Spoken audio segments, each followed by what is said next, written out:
Germination.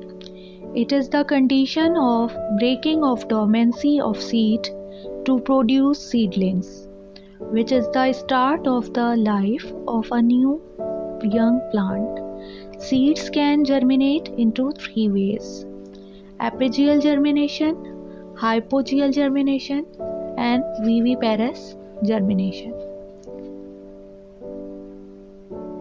Germination of seeds depends on imbibition. Imbibing water causes the seed to expand and rupture its coat, and also initiate metabolic changes in the embryo that cause it to resume growth. Enzymes begin digesting the storage materials of the endosperm on cotyledons, and the nutrients are transferred to the growing regions of the embryo. The first organ to emerge from the germinating seed is the reticle, the embryonic root. Next, the shoot tip must break through the soil surface. Stimulated by light, the hypocotyle straighten, raising the cotyledons and epicotyle. Thus, the delicate shoot apex and bulky cotyledons are pulled above ground.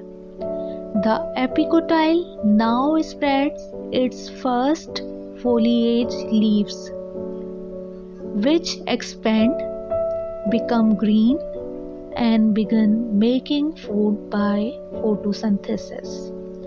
The cotyledons shrivel and fall away from the seedling.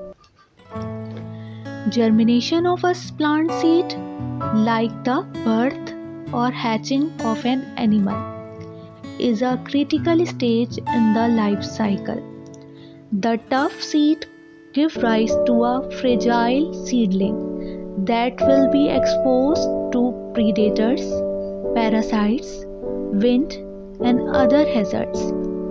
In the wind, only a small fraction of seedlings endure long enough to become parents them. Production of enormous number of seeds and fruits compensates for the odds against individual survival and gives natural selection ample material to screen for the most successful genetic combinations.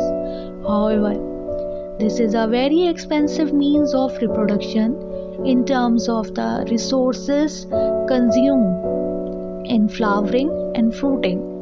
Asexual reproduction, generally similar and less hazardous for offsprings than sexual reproduction, is an alternative means of plant propagation. After germination, phases of primary growth occurs by the activity of primary meristem through mitotic cell division. Young seedling become young plant with soft stem and leaves. Some plants undergo to secondary growth, as a result of which they increase in their growth. These growths regulated by some hormones, especially auxin, up to the stipulated time. Then other hormones become activated to produce reproductive parts at plants, that is flower, especially the hormone phloriston. Annual plants complete their whole growth life cycle within a single year.